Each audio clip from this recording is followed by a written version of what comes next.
So basically, kind of the format of how this is going to work. Basically, I'm going to read the description over here to the right hand side, and then play out the moves and basically read and play. So that's how this format will work. If I decide to change it up, then we'll change it up. But so you play white. Let's start by learning the right way to develop pieces in the opening. The goal of the opening can be summarized by three main concepts: control the center, develop pieces, castle, get the king safe. The goal in this lesson is to determine how we should develop our pieces. Let's see what a good developing move looks like. So in this move, white played knight f3. Is a strong developing move because it develops the knight in a way that maximizes its mobility and central influence.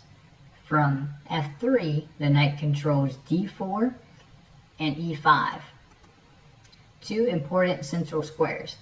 If white had instead chosen knight h3, the knight wouldn't have been as useful.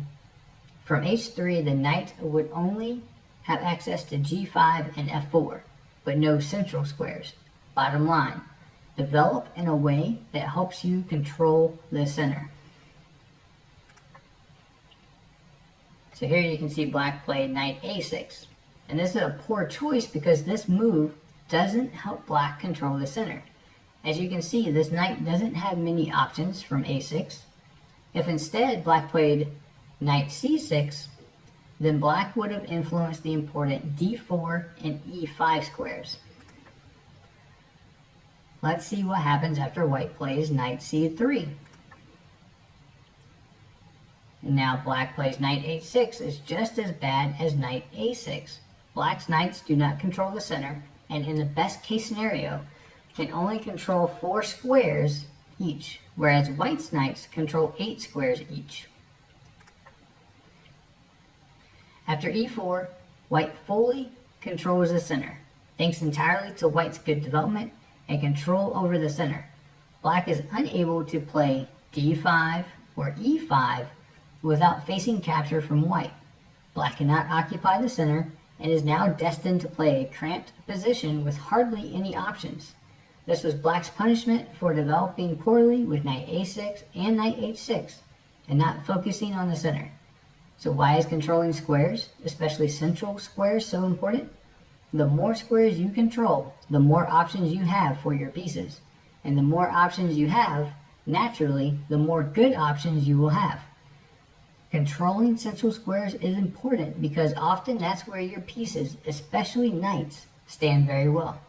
If you control useful squares, you will be able to place your pieces optimally and from there be able to create strong tactical threats and generate powerful attacks. Thus, it is very important to fight for the center in the opening. Whoever controls more useful squares and stands better developed after the opening will have greater chances of winning the game. So long story short, develop towards the center and develop your pieces with a purpose of controlling the center. Alright, so beginners often make the mistake of developing the rooks too early by pushing an edge pawn 2 spaces and then advancing a rook to the 3rd rank or 6th rank at black. This is a bad idea. So white starts off by playing Bobby Fischer's favorite opening move, 1e4, a great move that controls the center. Now black is initiating the bad rook opening. So white continues strong development by playing knight f3, but of course moves like d4 and knight c3 are also strong because they're going to control central squares. Black did it. White now has to face the bad rook opening. This approach from black, or if white did it, is often a sign of someone who knows basics, someone who knows the basics of how to move the pieces but has no formal training as far as basic strategies. Even strategies as simple as control the center and develop your minor pieces, knights and bishops first. So now white has to figure out how to punish black for choosing such a shameful opening. Now it looks like it's my move here. So just following natural principles, I'm going to control the center, but also make an attacking move. So I'm going to play d4. So that's right. White gains a tempo on black's rook and also claims a greater stake of the center at the same time.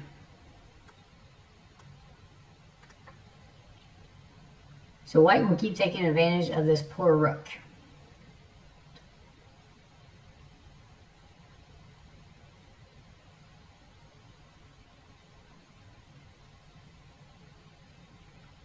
So think about moves here. I'm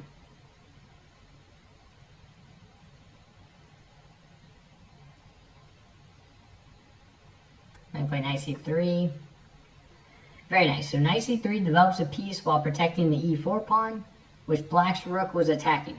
White will be able to gain another tempo on the rook by playing a move like bishop c4 and might end up winning the rook for a minor piece in the near future. The lesson we can learn from this is that we shouldn't develop major pieces, being our rooks and queens, too early in the opening simply because they will get kicked around. We cannot afford to trade a major piece for a minor piece in the opening because the major piece is far more valuable. Keep the major pieces close to home until it's safe for them to come out. Alright, so now we're going to be learning from the 4 knights opening, move by move, and try to understand why each move played is good. And so this right here, just try to understand why each move is played. I think it's very important when you're learning your openings is try to understand why those moves were played. So more than likely at some point in the opening, your opponent is going to get you out of book, or you're probably going to get yourself out of book. You know, and by book I just mean the moves that you quote unquote have memorized in the opening. And so when you understand why the moves are played, you kind of understand the plans behind the opening, and can therefore make intelligent decisions over the board without needing to rely on your memory for what's supposed to be played next. So the 4 knights opening starts with e4, e5, knight f3, knight c6, knight c3, knight f6. So white strikes the center with e4. Black strikes the center too. Both sides now have some influence in the center. Knight f3 develops the knight with the threat of winning a free pawn. Developing in a way that makes real threats is always a good idea. Knight c6 is a good move because it develops a piece and protects the e5 pawn, which was undefended. White develops his other knight to c3 and increases white's influence over central light squares. Light squares just meaning e4 and d5 in this case. Black continues his development and remembers to develop in a way that helps control the center. Bishop c4 develops the bishop to an active square and enables kingside castling for white. Castling early is usually a great idea.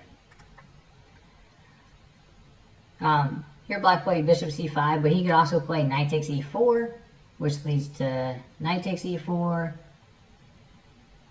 and then d5, which forks the bishop on c4 and the knight on e4. And after bishop d3, he'll regain the piece sacrificed by d takes e4. Again, there are several possible moves for white, but castle stands out. Generally, you should castle within the first 10 moves. There's nothing wrong with castling as early as move 5. Now that the king is safely castled, white can focus on wrapping up development. Black should castle as well. d3 is the best move because it opens a diagonal for our dark squared bishop and protects our important e4 pawn. While d3 is not a move that develops a piece, it certainly enables strong development.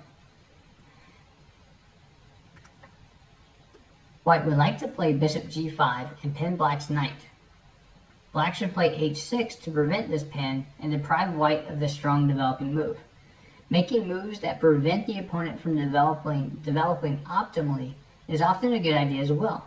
Note that if black delays h6 and instead plays d6, white would play bishop g5, and on h6, white would take the knight with bishop takes f6, queen takes f6, and that allows knight d5. This will leave white with a very strong, centralized knight. Now with that being said, having played for quite a few years. These moves like h6, h3, a3, a6, to avoid being in a pin, you really have to understand why you play those moves, because otherwise you just waste tempo. Like, for instance, if bishop g5 wasn't really, you know, a threat to be able to get a superior piece, then h6 is really just a waste of time. And I find that most beginners, most intermediate players don't fully understand when to play moves like h6 to stop, you know, a bishop pinning a knight. So until you really understand the reasoning behind that, I would say just work on developing your pieces. Obviously in this opening it mattered, which is why they probably showed it, but don't always just play like h3 or h6 just to prevent a pin from happening, because it's not always something that you need to do. So bishop e3 places the bishop on an active square and attacks black's bishop on c5. Taking on e3 is not advisable for black because the doubled e pawns white would be left with are good for white. A pawn on e3 would help white dominate the center once he plays pawn to d4. Additionally, white would gain a semi-open f-file, which would certainly make the f1 rook a happy piece. A happy piece. And a happy place on f1. Taking on e3 is not good for black, and neither is leaving the bishop on c5. Bishop b6 is the right way to respond to bishop e3. Sure, white could give black a doubled pawn by playing bishop takes b6. However, after a takes b6, black would gain a semi-open a file and would have more than enough compensation for the doubled b pawns.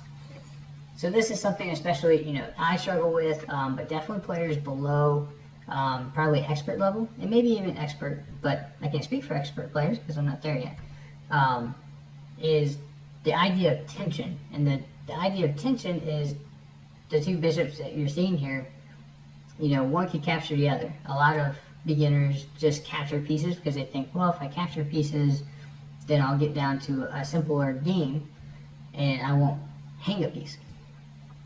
Well, the problem is, by sometimes trading pieces, you can help your opponent's position get stronger. In this case, white would get the pawn on e3, which gives them better central control, keeps the knights out, and so forth. Whereas black says, if you want to capture, if you want to trade bishops, I want to do it on my own terms. Thus, if you capture, I'll give myself a semi-open a file and be able to play a little more on the queen side in return for doubled pawns. So there's always trade-offs, and so when you're considering exchanging pieces, just always take into consideration how the position is going to change once those pieces are off the board, and see if it favors you or if it doesn't favor you. So that's a little bit of advice there from me. So here white plays h3. So black may play knight g4 in the near future to irritate our dark squared bishop. Even if black doesn't like this idea, he may decide to play d6 followed by bishop g4 to pin our knight. In any case, black would like to use this g4 square. h3 is a solid way to limit black's options and solidify our position. So again, just going back to don't play h3, h6, you know, those kind of moves just automatically. Play them only if they make sense to help you keep control over the center.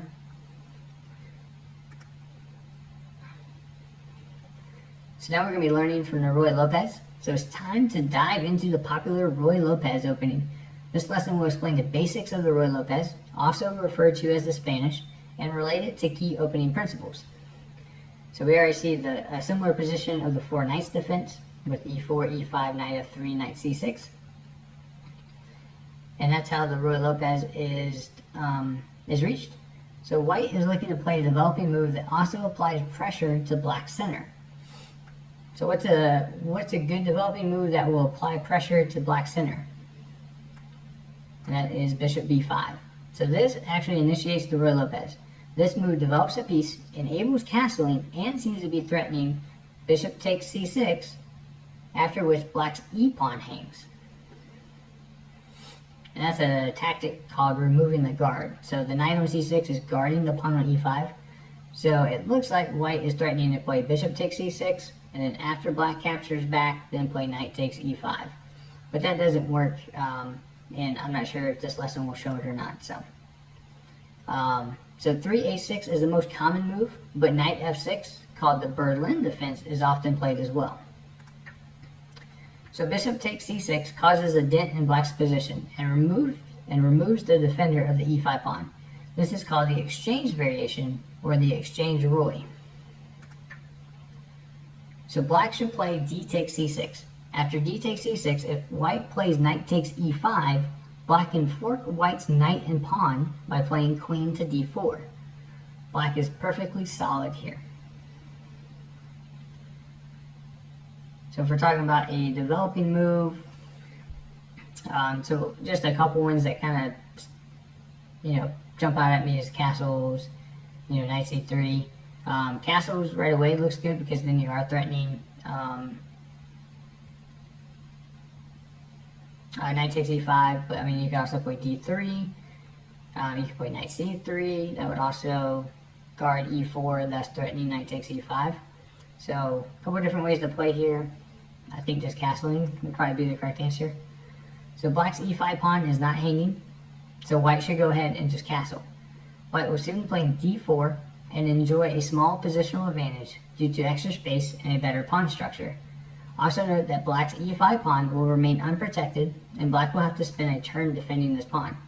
Both Kasparov and Fischer employed the Ruy Lopez at the highest levels because every move white made in this opening made sense from the opening principle standpoint and also had a purpose behind it.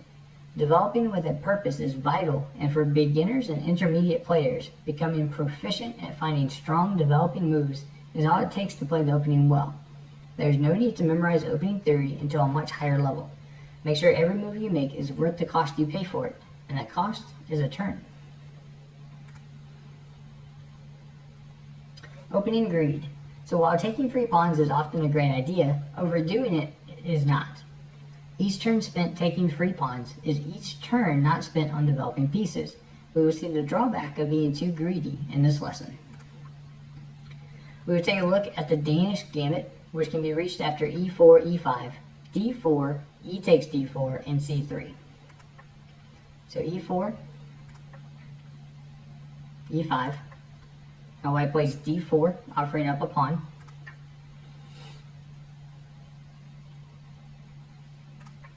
And now white says here, you may have another pawn by playing c3. And black takes on c3. And now white develops a piece. So white could have also recaptured back on c3 with the knight on b1. And this would also have left white with some compensation for the pawn. Now black can take another pawn on b2. But this is a tough position to play for him. White's initiative is dangerous if he takes the pawn on b2. But he does it, and so now white captures back with the bishop. So bishop b4 check. Knight c3 develops a piece while blocking the check from black's bishop. Black develops and enables castling. Now white is ready to castle. White's e-pawn is hanging, but taking it is not advisable for black. Black would be left with two developed pieces that are not protected. Black would still be uncastled and have no center control. Black should castle here. Let's see what happens if black gets too greedy. So too much greed is not good. When you're spending a lot of time in the opening moving the same pieces over and over again, and you allow your opponent to get their pieces out, bad things can start to happen. So yes, we must castle and bring the king to safety. By castling, we also bring another potential attack into the game against black's king, which is the white rook coming to e1. So bishop takes c3, and now what do we think the correct move is?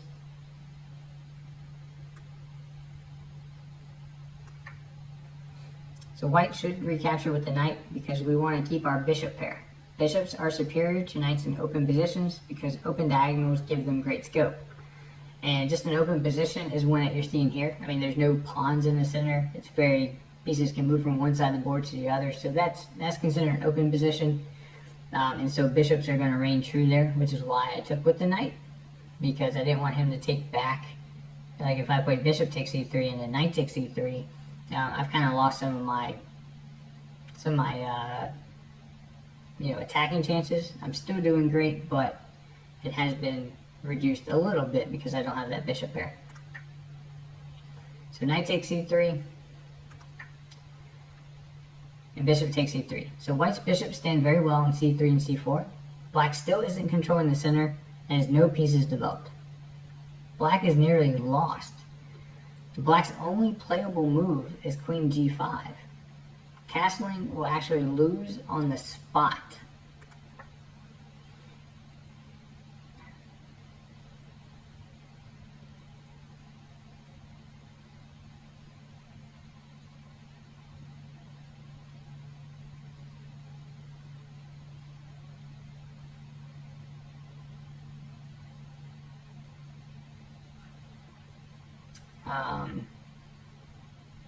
So I believe this is the move.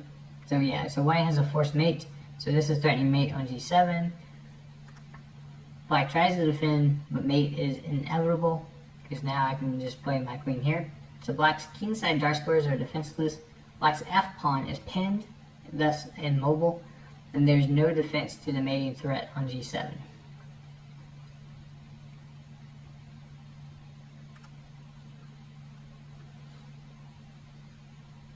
So the purpose of opening gambits is to gain a lead in development and acquire the initiative. The price one typically pays for their lead in development is a pawn. While gambits can be fun to play, most of them are not strong. In this lesson, we will explore one of the most popular gambits employed at the highest levels, the Smith-Morra gambit. So the Smith-Morra gambit is reached after e4, c5, d4, c takes d4, and c3. So e4, c5. So this is the Sicilian defense, and it's one of the most popular openings in chess at all the levels. So d4, but other normal moves include knight f3 and knight c3. So c takes d4. This is a common trade in the Sicilian. Usually white has played knight f3 first, and then d4, so that after c takes d4, you can play knight takes d4. But some lines white does play queen takes d4, but this is the Smith-Morra gambit, so we're going to see the move c3 played. So this is now the starting position of the Smith-Morra gambit. And by playing d takes e3, black has accepted our gambit. So as you can see, white has a piece developed on c3, an e4 pawn that controls key central squares, and a semi-open d-file for the queen. And black hasn't moved anything besides the c pawn. So technically white has sufficient compensation for the one pawn he has sacrificed. So is e5 a good move for black? That is the question.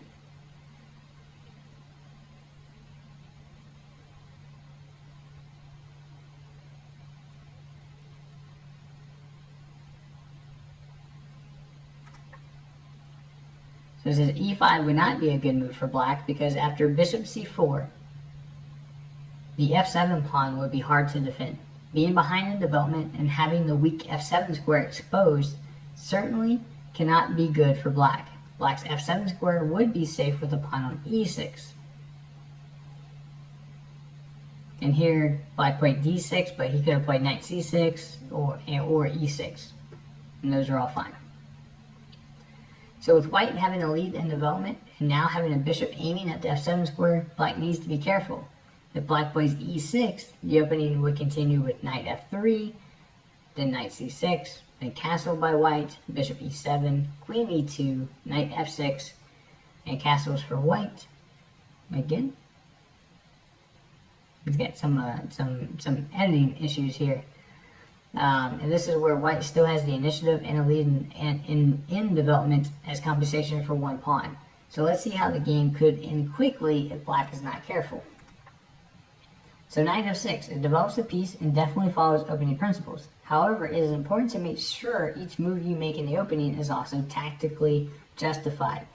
So when you play in the openings, following principles is fine, but also make sure that your tactics aren't going to cost you either. So it's now my move, and is asking me to find a move that tactically justifies white's position. So it looks like e5, with the idea that if d takes e5, then bishop takes f7 check.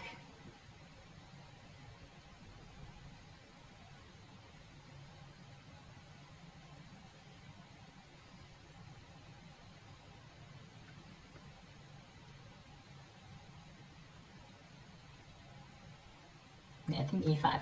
So that's right, e5 is a very strong move that forces black to play knight f to d7, after which knight f3 gives white a favorable position. So what happens if black plays d takes e5? So now I can play bishop takes f7, and the game is over. Black's only legal move is to play king takes f7, after which white wins a free queen via queen takes d8. Again, one of those removing the guard tactics. Alright, so while gambits are often used to gain an attacking setup, they can also be played for a positional game. The queen's gambit temporarily offers a pawn for a better center. So the queen's gambit is usually reached by d4, d5, and then white playing c4. And it's one of the most popular systems for white. So d4, d5, c4. So after c4, which is the most popular moves for black, are e6, known as the orthodox defense, and c6, known as the Slav defense, which keeps black's d-pawn on d5. For example, d4, d5, c4, e6, knight c3, knight f6, bishop g5, bishop e7 is a solid continuation for black. So let's see what happens if black goes for the queen's gambit accepted variation, which is d takes e4. So now white plays e4. White has more space and control in the center than black. So black develops a piece with a purpose. He attacks the e4 pawn. So knight c3 is a solid opening move. It develops a piece and defends the e4 pawn. Black defends the d5 square and makes the f8 bishop mobile. This makes sense because black should castle soon. White employed a positional sacrifice to gain strong center control. The queen's gambit is sound because the pawn sacrifice is temporary, whereas the positional advantage remains in white's hands. Alright, so opening principles say we shouldn't develop the queen too early. In this lesson, we will study this concept. We will analyze a bad variation of the Scandinavian defense. We can reach the Scandinavian defense after e4, d5. So e4, d5. So black chooses to challenge white's e-pawn right away. The Scandi is a sharp system that some masters love, whereas many claim it guaranteed white a clear edge if played properly. Now, with all these openings and what we're going over, where white has a clear edge, white has a better position, things like that at my level, class B, class A probably, and down,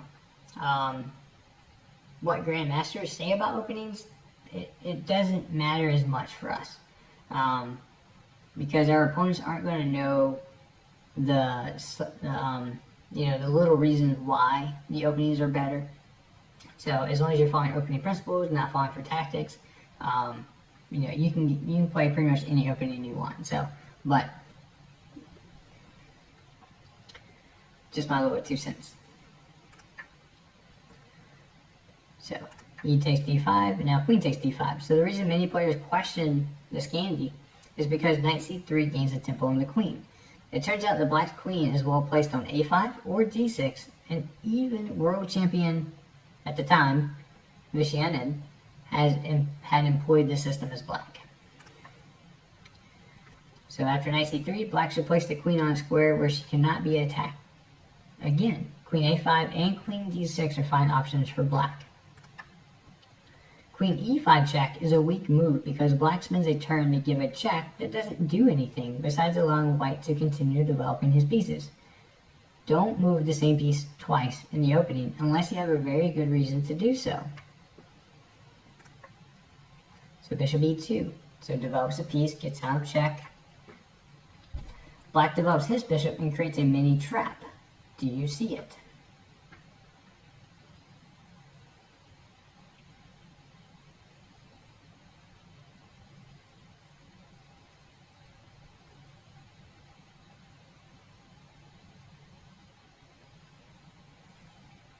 I mean, when I look at this position, I see that my bishop's guarded 3 times, or 4 times. So I'm just going to play a developing move.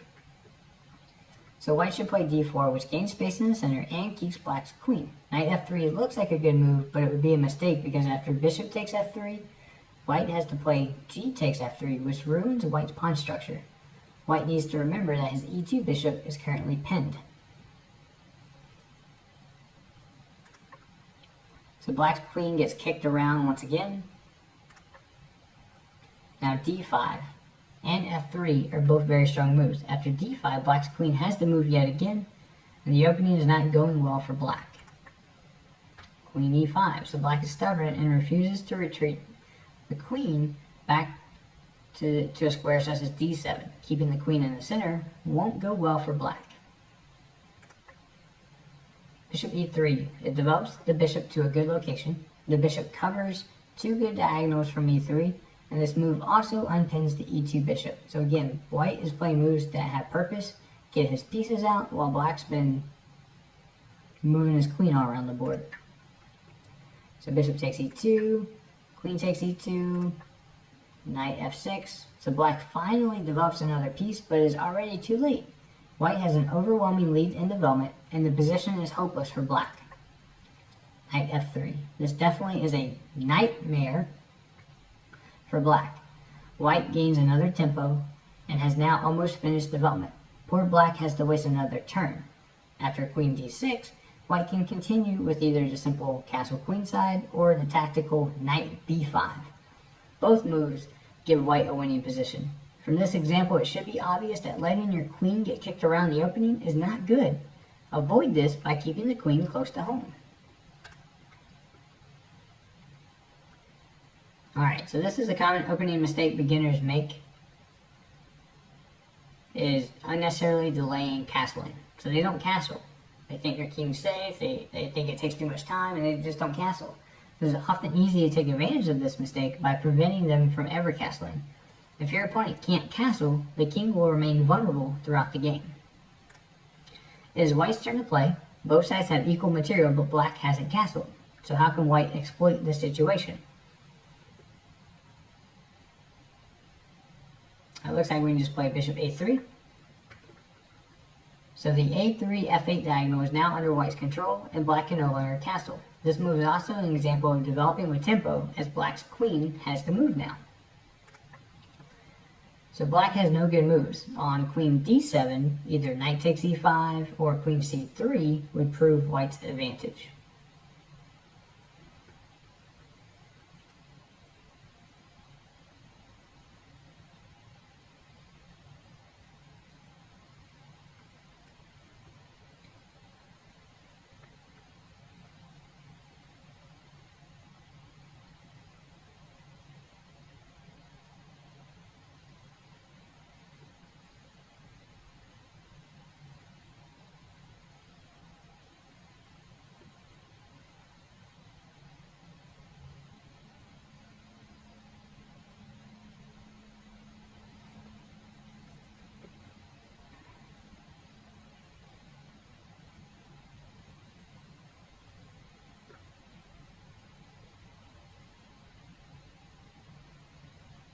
So here it looks like, let's think about like knight g5,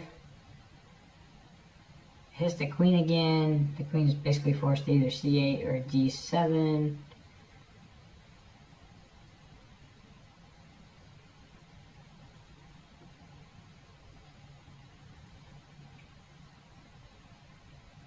Or I'm thinking about bringing the rook on a1 into the game. Or just queen c3.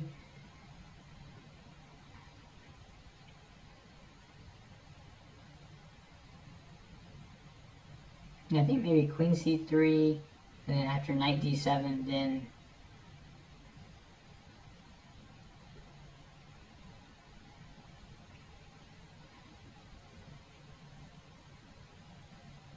or no, knight b5 first. So white takes advantage of the fact that black's queen is nearly immobile. She has no good squares, so a knight on g5 would be very useful for attacking black's king. Once again, black didn't have any good options, so just queen d7, And now queen c5 is a powerful move that consolidates control over the a3 f8 diagonal and threatens to play queen takes e5 check. So if black were to play h6, and queen takes e5 wins a queen, as black has no other move besides queen e6. So black is trying to defend, but the punishment for not castling will be a lost position.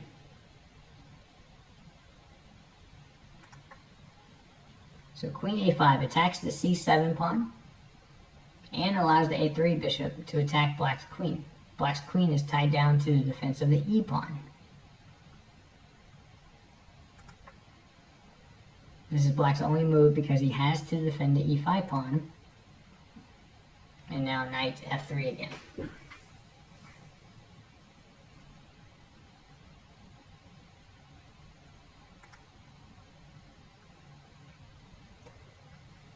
So developing passively is a common mistake beginners and intermediate players make. In this lesson we will learn how to punish passive development by our opponents.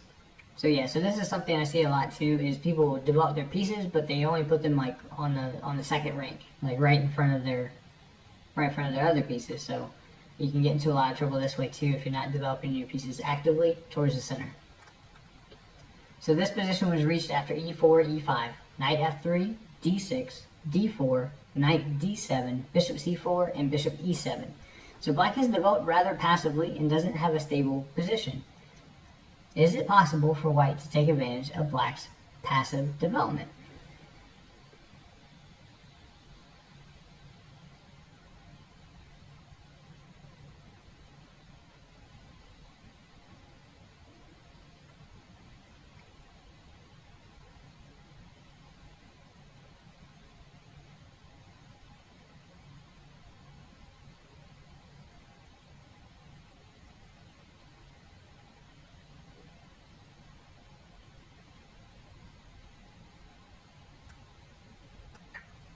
So d takes e5 is the only way for white to punish black's setup.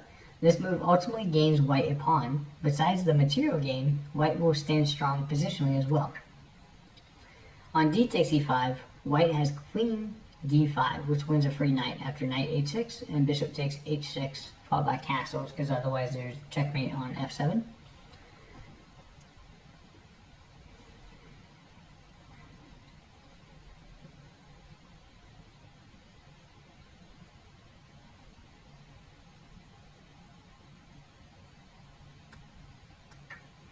So knight takes e5 forces black to play d takes e5, after which white has a free pawn in addition to having a great position. That's the only move. So now white threatens to take on f7 and e5. Black cannot stop both threats. So g6 is the only move that makes sense, because black cannot allow queen takes f7. So queen takes e5. And black had to stop the threat of queen takes h8.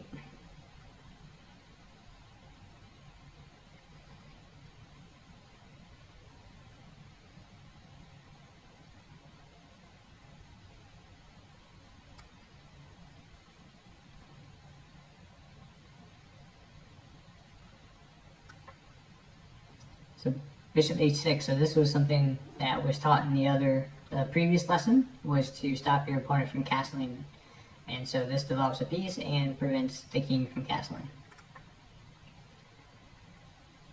So alright, so queen d6, so white trades because black's position is hopeless.